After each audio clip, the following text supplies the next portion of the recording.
The 2026 NFL Draft is underway, and on night one, some teams did better than others. I'm Eric Edholm, and here are my winners and losers from night one of the NFL Draft. The 2026 NFL Draft is officially open. Up first, our winners. How about the offensive linemen? The biggest winners on Thursday were the biggest men. 9 offensive linemen flew off the board, more than a quarter of the players picked in round one. It's a testament to the league-wide need at the position, plus the strength of these O-line prospects this year. Although, let's note, this is a first round that lacked your typical allotment of flashy blue-chip prospects at other positions. Still, enter the big boys: Spencer Fano, Francis Maui-Noah, Caden Proctor, all part of a mini swell there at picks 9, 10, and 12. Proctor's landing spot a little tough to peg leading up to the draft, but the new Dolphins regime clearly loved him, given where they took him. Vega Ioane kicked off the run for the interior guys by going to Baltimore at number 14, one of the most widely mocked picks there was leading up to the draft. And we got a little bit of a surprise with the Texans trading up for Keelan Rutledge at the end of round one. 4 more tackles went off the board between 17 and 28, and the Patriots felt the need to trade up for Caleb Lomu on the last pick. Just another reminder of the position's value both this year and, well, every year. Number 2, how about Jordan Tyson? He's one of my winners because of all the top prospects coming into draft season, he was the one with arguably the most injury questions. He'd missed multiple games in each of his 4 college seasons with 3 different injuries, but Tyson was arguably the most talented receiver too. And as the draft process wore on, teams couldn't help but notice it, with a source from one team telling me that their grade went up on Tyson as the coaches got involved, but also the medical fact they got more comfortable with his health as time went on. When Carnell Tate went a little earlier than expected, 4th overall to the Titans, it's pretty clear that a runner receiver would start. And it was a huge win for the Arizona State product, too, who could return to school and attempted to prove he was capable of making it through a season unscathed. Instead, he took the risk, gambled on his talent, and it paid off. Landing in New Orleans also gives him a chance to be one of Tyler Shuck's go-to targets if he can stay healthy, so this is an optimal setting for Tyson. At number 3, let's give some love to Las Vegas Raiders. Look, we've all known for months, or weeks at the very least, that Fernando Mendoza would be a Raider. But let's not gloss over how bad Las Vegas' quarterbacking and offense in general was last year. Now you've got Mendoza, you've got Kirk Cousins, Tyler Linderbaum, and a head coach in Clint Kubiak, who have to help. The bar couldn't be much lower. Ultimately, considering the shape of this quarterback class, which has some talent but's littered with question marks, the Raiders made out great. Mendoza may not set the world on fire as a rookie, but he has the right traits and the mental strength to weather the toughest stretches. Plus, with Cousins ready to go now, Mendoza won't have to be rushed in his progression. It's easy to forget about the Raiders because the pick was in no way a surprise, but they have to be listed among Thursday's biggest winners. The AFC West is no joke, and Vegas needs all the reinforcements it can find. And look, we don't know if Mendoza will be a star, but there are several intriguing options left for them to help Mendoza out on Friday, starting with the number 36 pick. The Raiders are off to a good start in the draft. My number 4 winner is Ty Simpson. Look, Rams fans may be a little curious about this pick right now, but Simpson was an unquestioned winner. There were plenty of people who doubted whether he would go in round 1. He left a terrific offer on the table at the University of Miami, too. $6.5 million next year. Now, he may make a little less than that with the Rams, but in the long run, more guaranteed money as a pro, going number 13 overall. Look, this carried a considerable risk. He had 1 season of starting in college, and that 1 year went from very promising to very injury-plagued in a hurry. But he was rewarded. Matthew Stafford's ahead of him right now. They've got a progression plan in place. This was a team that I could see drafting Simpson, but I thought it was less so when they traded that 29th pick for Trent McDuffie. To me, it felt like they weren't destined to be paired up. I didn't know that they would take him at 13, and I know Rams fans don't love the pick right now, but it certainly gives that team another talented arm and a layer of insurance behind Stafford. Good for Simpson, too, even if he has to likely wait to prove himself. He's used to it, having bided his time for 3 years at Alabama before getting his chance, and so much of quarterback success these days is about fit. I think this is a good fit, even if Sean McVay had a strange look on his face when he was asked about Ty Simpson. John, did you have a conversation with Matthew about this I'll keep that between us. Number 5, the Dallas Cowboys are a winner because, look, they took Caleb Downs. He's one of my favorite prospects in the draft. That was a home run pick, no other way to say it. You can argue positional value until you're royal blue in the face for all I care. That's fine. But I love the selection, and getting him where they did outside the top 10, I think was a coup. This is the kind of player, think like Darren Woodson back in the day, whose impact can't always be measured strictly in statistics. Caleb Downs is instantly going to have a captain-like influence in the secondary. The trade up to get him, not that bad. The trade down from 20 to 23, the deal they made with the Eagles, actually pretty good value right there. Now, is Malachi Lawrence the right pick? We'll see. He was my 47th overall player, so I have some reservation, but if we're strictly grading him on pass rush ability, I think he's a good fit. He's going to add some juice to that team. I would have preferred Keldrick Falk, who went 31st overall, but I get it. Cowboys don't need Lawrence to become a respectable NFL run defender tomorrow, but they do need to have him come in and rush the quarterback, and he has the potential to become a more complete defender over time.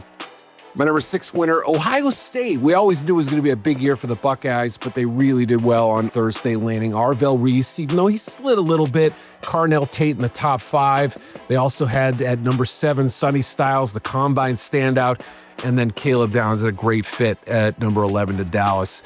Look, Reese landed in a really good spot. You could say he slid, and that's fine, but, he's not turning 21 until the night before the season begins, and boy, it gives another Giants another defensive weapon up front. He'll be well insulated up there. I love it. Sonny Styles, great fit in Washington, likely going to take Bobby Wagner's place. Commanders badly need that impact defender. And we talked about Downs in Dallas. What a great fit there. The only slight disappointment, Cade McDonald, defensive tackle, did not get into round 1. You'll have to wait until day 2 to hear his name called. Otherwise, the top of the draft belonged to the Buckeyes. And now for the losers, I hate to say it like that, but Rueben Bain, you could just see the disappointment on his face and hear it in his voice when he was interviewed on stage after being picked 15th overall. That's my mentality, is what I could do. That's how I think about myself. I know I'm the best in the country. I'm sure. I mean, we were thinking he could go maybe as high as number 7, probably wasn't going to get past Dallas, all this talk about the top 12. It's not a massive fall, but it could cost them upward of $10 million, and Bain understood that disappointment. He's one of these guys that I think was dinged during the process for the arm length thing, and I'm sure that had something to do with his evaluation and why a couple teams passed him up. But there's also the fact that he didn't work out before the draft. There were some questions about just how athletic he was in certain respects, but I wonder whether nitpicking this prospect is a good idea. I think he's going to be a terrific fit in Tampa. This is a disappointment only because of the money loss and the draft disappointment factor for Bain. He's no less a prospect today than he was on Wednesday, and his landing spot looks like a terrific one to me. So I wouldn't want to be the guy blocking Rueben Bain, someone who just lost a national title game and took a little tumble in the draft. This is somebody who I think has a long memory when it comes to being slighted, so he'll make it back eventually. My number 2 loser, I hate to say it, the Pittsburgh Steelers. Look, Pittsburgh's one of my favorite sleeper cities. Loved it as a draft host, but look, I have to wonder if Thursday could not have gone a little better for the home team. I'm a fan of Maxi Iheanacho, the Arizona State right tackle. He was my number 32 prospect, a little bit of a leap to 21. This may end up being a savvy pick down the line. I really think it's okay. I'm not really knocking the pick in and of itself, but what worries is me that you may have to count on him to start early. We're hearing about Broderick Jones's neck injury. Omar Khan kind of acknowledged that on Thursday. It factored into the pick. That may be a little bit of an issue. I know Mike McCarthy's an offensive guy. He had Tyler Guyton a couple years ago as a rookie starter, went pretty well in Dallas. Perhaps we're seeing a version of that play out in Pittsburgh, but the fact that they have Mekhi Lemon on the phone only to get leapfrogged by the Cross-State Eagles, who took him at number 20 with an interdivision trade, is kind of wild too. They've done it a few times. That had to be pretty painful, I think, for the Steelers. So there was a little bit of a muted reaction to the pick of the right tackle instead of the receiver. Obviously, the people in the crowd, I don't think, knew about the Mekhi Lemon story, but it stings nonetheless. Number 3 loser is the Arizona Cardinals. I want to be clear here. I don't dislike Jeremiah Love. He was my number 2 overall player. I think he's a terrific NFL prospect. I wonder if he's in the best place with the Cardinals and whether the Cardinals are going to get the most out of him right now in a little bit of a strange offensive situation. Quarterback hasn't yet sort of been figured out long term. We don't know what Marvin Harrison Jr. can be. Maybe this will help. Mike LaFleur's there to do the job. And Love's going to be a big part of it. I just still have my questions a little bit here.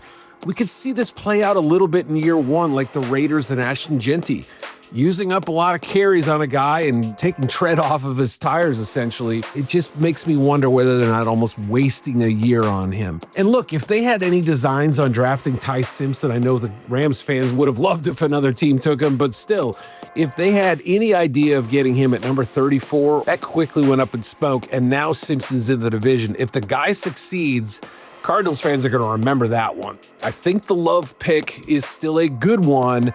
I just wonder if they made the right allocation of resources. So we'll have to see long-term on that one. Another loser for me, the Houston Texans, my number 4-1 on the night. Look, I had a blast watching Keelan Rutledge mixing it up with the defensive linemen and one-on-ones at the Senior Bowl and not making any friends in the process. Trust me, he was the gnarliest guy out there, the scrappiest guy, battling past the whistle. Coaches clearly ate it up, so did scouts. There was an excitement building around him. Now, some of the tape he had in college, a little rough at times. His medical history is a little notable as well. I mean, he played a couple years after it, but there were some warts on his grading. He came in as a third-round prospect for me. He's strictly been a right guard. He's got some limitations to his game. And the Texans traded up 2 spots, and they moved down 22 spots in round 3, and also had to kick down a 5th-rounder as well to the Bills. So paid through the nose to get up there for probably a guard-only prospect. I understand the Texans are carpet-bombing the offensive line, and good for them for doing it, but I just wonder if they didn't overpay in this one singular move that isn't guaranteed to pay off. My number 5 loser, the University of Tennessee corners. I was kind of excited about the possibility of Jermod McCoy and Colton Hood both being first rounders at one point, but as the process went on, the medical questions on McCoy began to grow. Look, he ran a 4.38 40 at his pro day, but we don't know about his lateral agility at this point. He missed the entire 2025 season with the ACL tear. There's also this issue about the long-term stability of his knee. Those are big questions, and that's what pushed McCoy out of the first round. There was a point in this draft cycle I thought he could be the cornerback 1, possibly, a top 12 pick, somewhere to Dallas or at 12 or somewhere like that. And instead, this seems to be kind of echoing the fall of Michigan's Will Johnson 1 year ago, who ended up being a mid-second rounder. So it's going to be fascinating to see what happens to McCoy. And I was a little surprised with Colton Hood. He didn't blow me away at the Senior Bowl, but I thought he had enough to vie for a first-round pick, especially with the need of that position. We only had 2. Mansour Delane at number 6, Chris Johnson of the Dolphins at number 27. I thought there was room for at least a couple more in the first rounder, including Hood. So his wait may not be long on Friday, but several teams picking early will maybe be looking to get him. But that first round money escaped both Vols corners.